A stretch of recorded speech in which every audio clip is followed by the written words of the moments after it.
Beautiful. What's the first word that comes to your head when you think of the letter C? Carrot. What's the first word that comes to mind when you think of the letter D? Dog. Excellent. First word that comes into your head when you think of the letter F? F. Food. Well, what is the first word that comes to mind that starts with the letter G? Groceries. What is the first word that comes to mind that starts with the letter H? Heart. So, what's the first word that comes to mind that starts with the letter I? Inventory. So, what's the first word that comes to mind when you think that starts with the letter J? Jack in the Box. What's the first word that comes to mind that starts with the letter K? Kitten. What is the first word that comes to mind that starts with the letter L? Lollipop. Overpowered. Nokia. Hi. P. Polar bear. Quasimodo. First word that comes to your head when you think of the letter R. Respect. What's the first word that comes to your head when you think of the letter S? And. First word that pops into your head when you hear the letter T. Thomas. What's the first word that comes to your head when you hear the letter U? Usually. What's the first word that comes to your head when you hear the letter V? Victory. First word that comes to your head when you hear the letter W. Wood. Y. Yellow. Okay, Z. Zebra.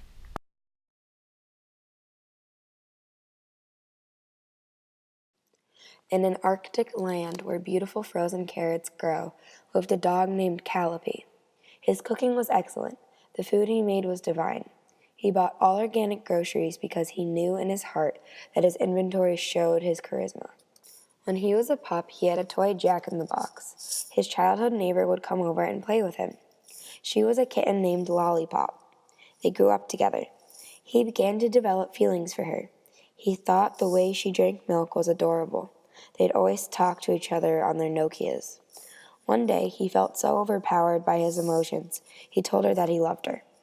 He was so nervous when she didn't say anything. She finally spoke and said that she was seeing someone else and that she used to like him too, but got over it. He was crushed and left his hometown as soon as he graduated high school. He never went to college, but he did get involved in fishing and got hired for a few jobs, including one that traveled all the way to Antarctica. On the last day of the trip, he fell off of the boat while trying to tie up a life raft. He splashed into the water and swam onto an iceberg. No one noticed that he was gone, so they left without him. Now he's stuck with the polar bears, feeling as alienated as Quasimodo. He shops at the Eskimo market, where he still feels out of place. He keeps getting glares from all of the seals and penguins. He also found that the whales that swim around don't like him either.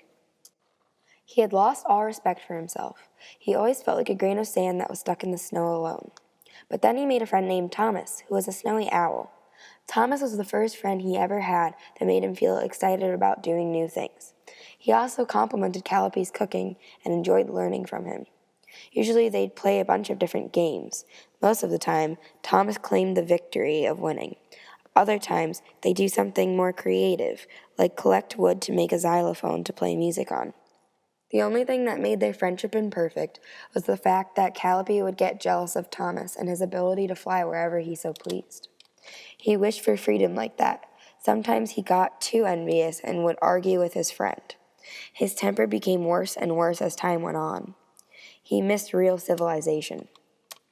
They eventually got into a big fight and yelled at each other until their throats were sore. Finally, Thomas decided to leave. He disappeared into the distant yellow sun, like a liberated zebra galloping through the tall wild grass during a sunset. He never returned, and Calliope regretted his emotional overload once again.